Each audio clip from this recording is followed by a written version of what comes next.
Chers amis, bonjour. Je vous retrouve aujourd'hui dans une abbaye, l'abbaye de Romainmôtier, dans le canton de Vaud, en Suisse romande. Je vais vous faire découvrir cette abbaye qui est une abbaye clunisienne et nous allons parcourir la chapelle elle-même. Actuellement, je me trouve dans la chapelle dite de Saint-Michel, qui se trouve en hauteur par rapport à l'abbaye elle-même. Et nous allons faire le tour extérieur et intérieur de l'abbaye et découvrir de magnifiques chants, l'opportunité d'une rencontre avec deux femmes, Barbara et Clara, qui m'ont fait le grand honneur de chanter, de me laisser l'opportunité de les enregistrer. Je vous souhaite beaucoup de plaisir en regardant cette vidéo.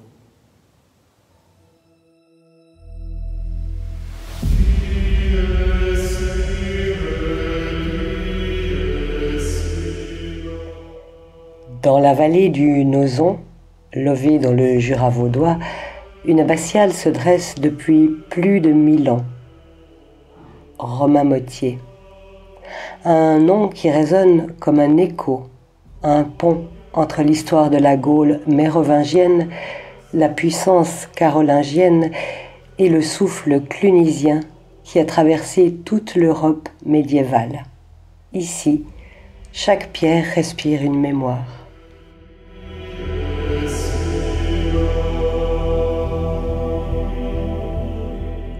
Au 5e siècle, au cœur des forêts sauvages du Jura, un homme fondera le premier ermitage sur ce site, Saint-Romain. Avec son frère Lupicin et ceux qu'on appellera plus tard les pères du Jura, il choisit une vie de dépouillement, de prière et de travail. Mais Romain n'est pas resté simple ermite. Il a donné forme à cette communauté naissante, posant les premières bases de la vie monastique en Occident.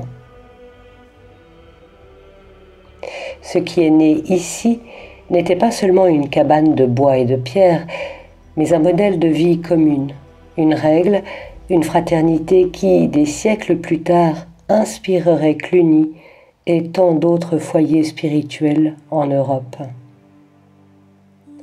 Aujourd'hui encore, derrière les murs romans de Romainmôtier, résonne la mémoire de l'un des tout premiers architectes de la vie monastique occidentale. Un siècle et demi plus tard, un autre souffle vient d'Irlande cette fois.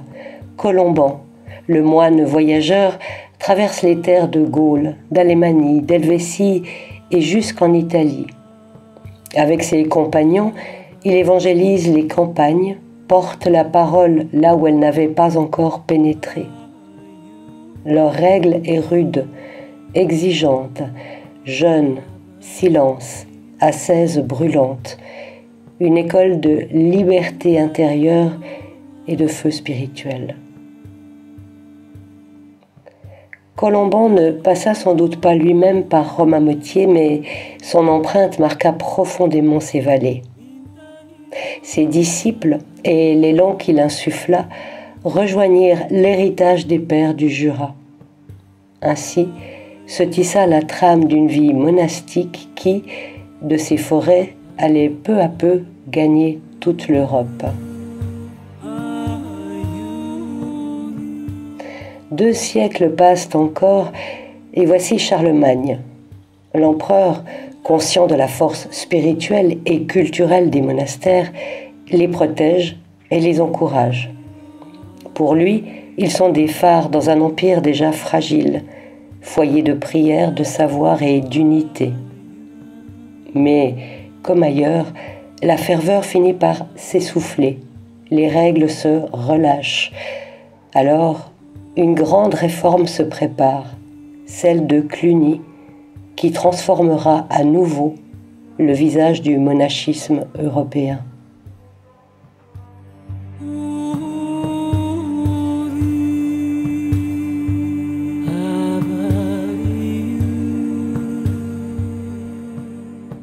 Les siècles passent et la règle bénédictine s'impose. Né au Mont Cassin avec saint Benoît, patriarche des moines d'Occident et saint patron de l'Europe, cette règle offre un équilibre nouveau, moins austère que celle de Colomban, mais durable, structurante, capable de porter la vie monastique à travers le temps. Souvenons-nous pourtant, avant Cluny, avant les abbés, avant les chartes et les privilèges, il y eut la prière solitaire de Romain et l'élan missionnaire de Colomban, deux racines profondes qui plongent dans la terre et nourrissent encore aujourd'hui la respiration secrète de Romain Motier.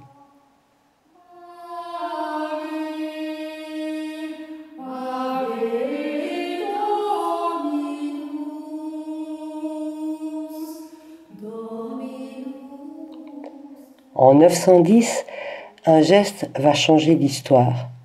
Guillaume d'Aquitaine fonde Cluny et le confie à Bernon sous la protection directe du pape. Révolution spirituelle et politique, désormais le monastère échappe aux seigneurs locaux. Discipline, unité, prière ininterrompue, Cluny devient un phare, un cœur battant pour l'Europe chrétienne. Très vite, son rayonnement s'étend. Plus de 2000 prieurés jaillissent, du Portugal à la Hongrie, de l'Angleterre aux terres de la Reconquista en Espagne.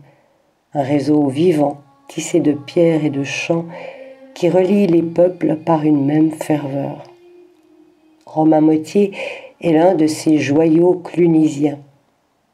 Au XIe siècle, son église est rebâtie sur le modèle de Cluny II. Ses proportions, son profil, son harmonie portent encore la marque de cet esprit. Une architecture pensée comme une prière de pierre, ouverte au ciel, enracinée dans la terre.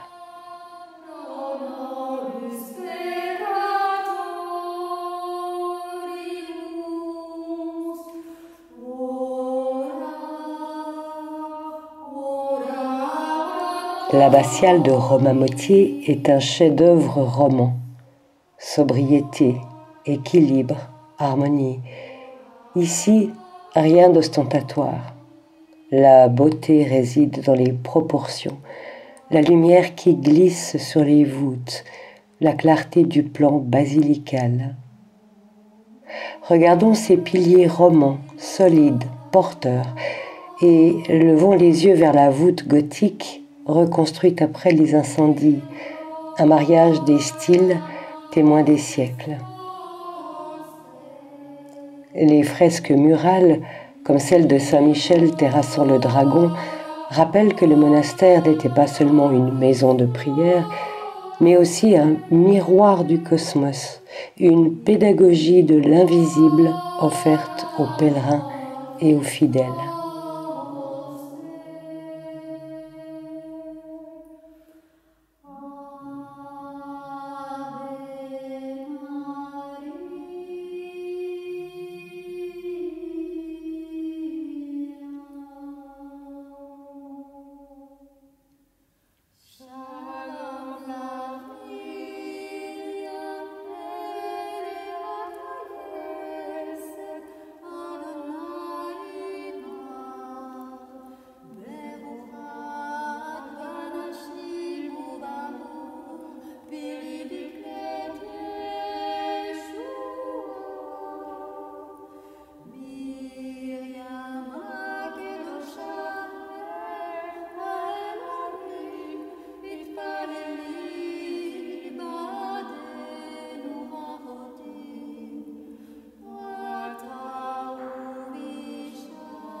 Ici, les moines vivaient selon la règle de saint Benoît, ora et labora, prière et travail. Les offices rythmaient les journées, la copie des manuscrits gardait vivante la mémoire des textes. Les pèlerins trouvaient hospitalité. Romainmôtier était un carrefour sur la route de Compostelle. Mais le rôle allait bien au-delà de la prière. Ces monastères étaient des centres de culture et de savoir, des lieux où se forgeait une certaine Europe, où l'on inventait une manière d'être ensemble.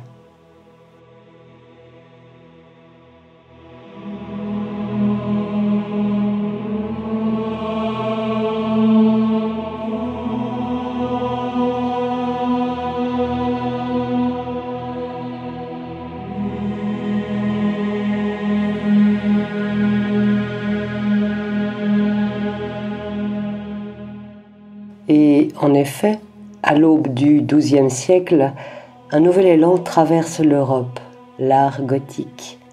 Né en Île-de-France, il gagne peu à peu les grands foyers monastiques, dont Cluny. Ici, à Romainmôtier, les incendies du Moyen-Âge entraînèrent des reconstructions. Les piliers romans soutiennent désormais des voûtes gothiques plus élancées, plus lumineuses. Le roman et le gothique s'y marient comme deux langages complémentaires, la force tranquille des fondations et l'élévation vers la lumière. Ce souffle architectural exprime aussi une transformation spirituelle, un désir d'ouverture, de verticalité, de lumière divine qui inonde l'espace sacré. Un double héritage qui annonce déjà les cathédrales et qui témoigne de la capacité de ces lieux à renaître et à se transformer.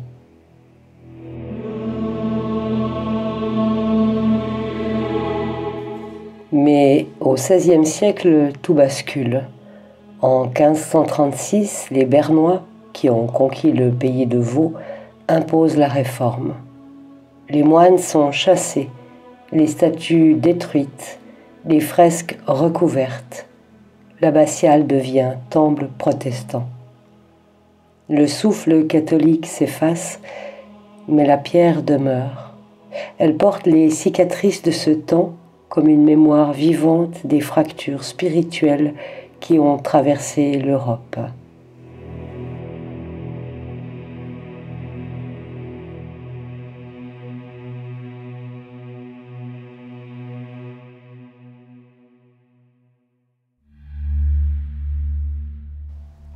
Longtemps délaissée, l'abbatiale sera restaurée à la fin du XIXe siècle. Depuis, elle n'a cessé de retrouver vitalité.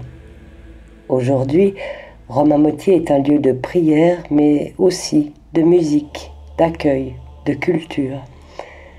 Le réseau clunysien, encore actif, relie les sites à travers l'Europe. Et une candidature à l'UNESCO est en cours pour reconnaître cette valeur universelle. Entrer ici, c'est plonger dans un millénaire de mémoire et de beauté. Romainmôtier n'est pas seulement un monument, c'est une respiration, une pierre levée vers le ciel, un témoin vivant de l'histoire spirituelle et culturelle de l'Europe. Et ce lieu nous invite encore aujourd'hui à franchir son seuil, à écouter le murmure des siècles et à nous souvenir que nous sommes, nous aussi, des passeurs.